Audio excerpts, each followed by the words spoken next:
Whatever.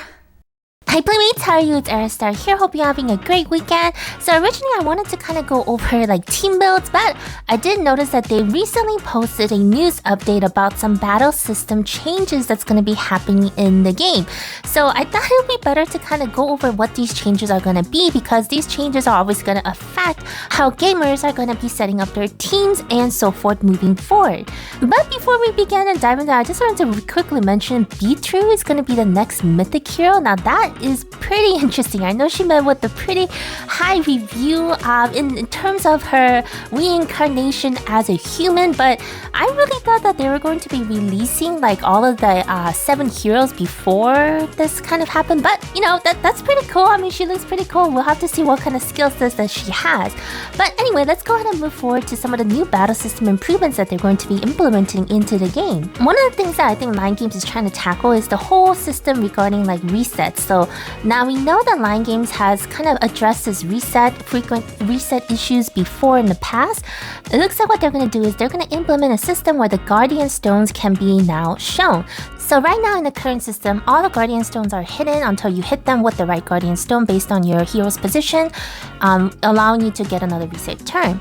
But now they are allowing you the option of actually revealing your Guardian Stone even before the battle begins, in a sense kind of nullifying the reset turn effect that would happen if it was hidden in the first place. So now this is kind of interesting. It's kind of, so now you can kind of choose if the particular signature force, the Guardian Stones, are going to be revealed, which means that the enemy does have a better chance of actually breaking your hero faster because they know what the Guardian Stone is. But at the same time, they won't get a reset turn, so you know that negates a turn if they happen to guess wrong, if you happen to leave them unidentified. Kind of trying to choose like the lesser of two evils in this instance. Yeah, but anyway, I mean the option is there, so we're gonna have to actually see how it plays out and see how it affects the gameplay.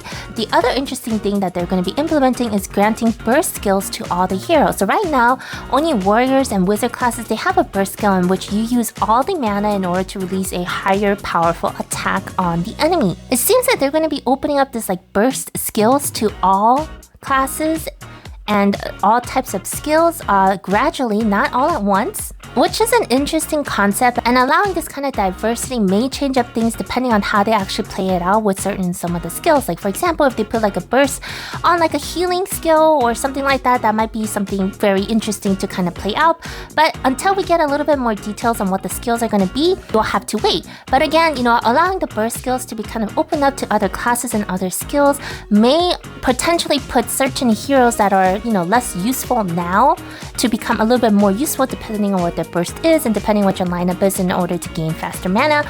So we're gonna have to watch this one out and see what all the adjustments are being made for the hero skills. The other thing that they're gonna do is that they're gonna make sure that the attack debuff does not apply when evading an attack. Now I personally think this should have been implemented before. I mean, if you evade it, yes, technically you're getting hit, but if you evade it, you should be able to evade the debuff that comes with the attack. So they're gonna be implementing that. So this means that attack hit is gonna be a lot more important than before. Heroes like Janai that applies a debuff, so that's something that we're going to have to also kind of look out for as well. And the last thing that they're going to be implementing in terms of the battle system is limitation to the condition for the double team and counter.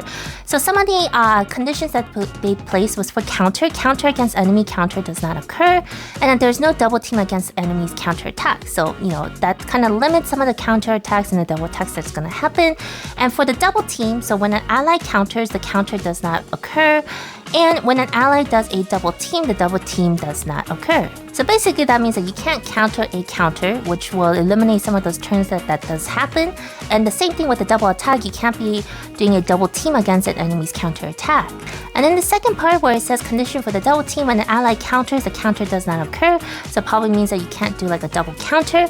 And when an ally does a double team, the double team does not occur. I'm guessing that when an ally does a double team, the counter or like another double team doesn't occur. It means that if one ally already's done it, then the other one would not be doing it. The wording is a little bit confusing on this one, so I'm gonna have to try to decipher what that actually means once we get back into battle. So all of these kind of will play into kind of like the strategy of what would happen now that it's a lot more of a turn-based strategy type-ish kind of field that we're gonna be working on now.